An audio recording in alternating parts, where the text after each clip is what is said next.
Olá, seja bem-vindo a mais uma aula. Vamos agora aqui traçar um exemplo sobre o custeio para absorção.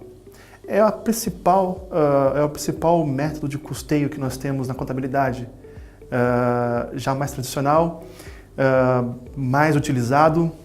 Então vamos aqui traçar ponto a ponto um exemplo prático para que você possa compreender não somente os termos, mas a lógica do que é esse esquema básico da contabilidade de custos. Vamos lá? Vamos pegar aqui um exemplo. Uma empresa, tá? Ela fabrica 3 produtos, produto A, B e C. Para produzir esses 3 produtos e vendê-los, essa empresa incorre em consumo de alguns recursos. Dentre eles, estão aqui relacionados a alguns, tá?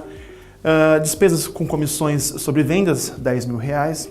Nós temos também despesas com salários do pessoal de escritório, R$25.000. Custos com matéria-prima, R$35.000. E assim por diante, inclusive lá embaixo, depreciação das máquinas de fábrica, que no caso aqui foram de R$5.000. Além desses recursos, nós também temos o quê? Os custos com matéria-prima, que foram R$35.000. Os custos com mão de obra para a fábrica, né, para a produção, que foram R$45.000. Aluguel da fábrica, R$25.000 e depreciação de R$5.000. Bom, os custos totais, eles somam, portanto, R$110.000.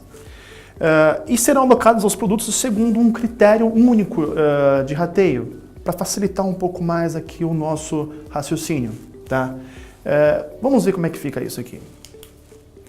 Primeiro, nós temos uma classificação de custos entre custo direto e custo indireto. Eu vou te dar um palpite. Retome em algumas aulas anteriores as definições do que é um custo direto e um custo indireto. Repare que se você não tiver bem claro isso, vai ficar muito difícil mensurar as coisas daqui em diante. Então, tá aí o convite. Vamos continuar aqui no nosso exemplo. Na relação aqui, o único custo que a empresa pode alocar de forma direta, tá?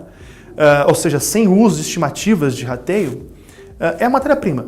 Os demais, nós vamos precisar, então, usar um critério de rateio. Vamos ver como é que fica isso aqui em relação aos consumos dos recursos. No caso, a gente começa a alocação dos custos por aqueles que são o quê? São os custos diretos, que são aqueles mais simples da gente fazer uma identificação entre o produto e o consumo do recurso propriamente dito. Esses produtos, então, no caso aqui dessa empresa, do nosso exemplo, é o produto A, B e C. O valor de R$35.000 da matéria-prima, tá? São referentes ao quê? A quantidade de 35.000 quilos de matéria-prima que foram processadas para poder construir, para poder fabricar esses produtos. Aqui nós temos o quê? Então, vamos presumir aqui que o custo por quilo da matéria-prima seja de R$1. Isso para facilitar o nosso raciocínio, para que as contas fiquem mais fáceis à medida que a gente vai desenvolvendo o nosso raciocínio e desenvolvendo o nosso exemplo. O produto A, ele teve um consumo de 7.500 quilos no período. Isso a R$1, nós temos, portanto, o valor de R$7.500. O produto B, ele consumiu, portanto, 10.500 quilos. A R$1, nós temos, portanto, R$10.500 desse recurso. E, finalmente, o produto C, a gente consumiu 7.000 quilos no período e, portanto, a R$1 cada quilo, nós temos aqui o valor de R$7.000. Vamos consolidar essa informação, essa primeira informação. Aqui na primeira linha nós temos o quê? A matéria-prima. Essa que nós acabamos de identificar por produto, porque é um custo direto, não precisa de um critério de rateio. Então, apenas identificamos isso já por uma conta simples, tá? Uma conta matemática simples. Então, o produto A, nós vimos no slide anterior que nós tínhamos aqui, portanto, 7.500 de matéria-prima. O produto B, R$10.500 e o produto C, R$7.000. Então, perfazendo, portanto, os R$35.000 de custos com matéria-prima. Os demais custos, mão de obra da fábrica, aluguel da fábrica, a depreciação das máquinas da fábrica, nós ainda não alocamos ainda aos produtos. Eles estão aqui relacionados e agora nosso principal objetivo daqui para frente é o quê? Trazer esses custos dessa coluna genérica para cada produto, ok? Vamos agora para o próximo ponto, que é o quê? O nosso critério de rateio, ou seja, qual é a base que nós vamos utilizar para alocar cada custo para cada produto. Nesse nosso caso, a base é o quê? É a porcentagem de matéria-prima aplicada. Então, quanto mais um produto recebe de matéria-prima, mais ele vai receber de custos indiretos de produção, que são os demais custos que a gente tem ali já relatados. Então, vamos lá. Quanto mais matéria-prima, mais custos indiretos. Então, como que a gente faz esse cálculo? Eu tenho um total de matéria-prima 35 mil. No caso do produto A, eu tenho aqui o consumo de R$ 7.500 e eu acho, portanto, a proporção de R$ 7.500 dentro de R$ 35 mil.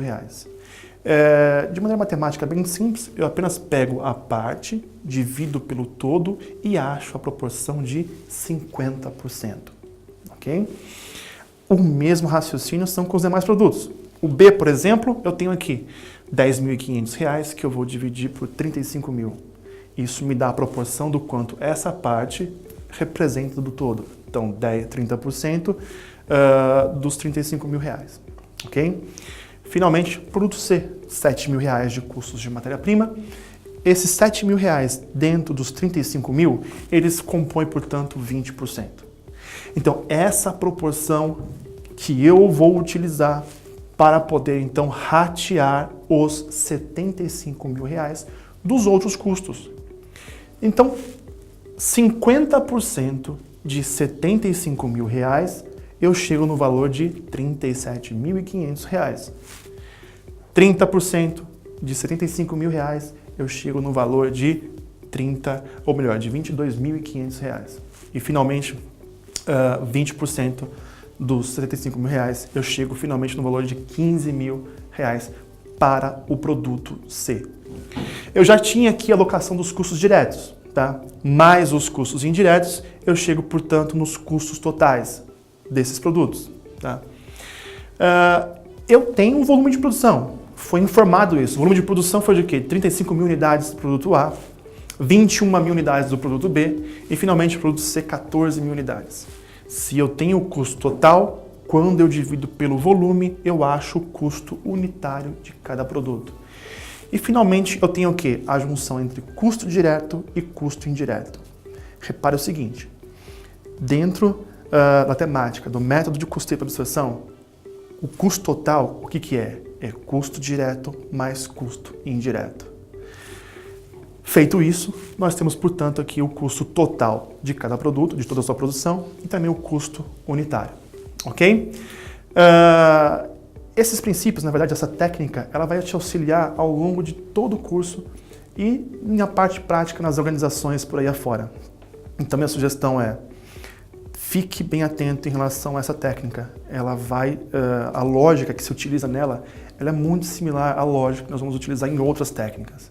Muito obrigado, nos vemos na próxima aula.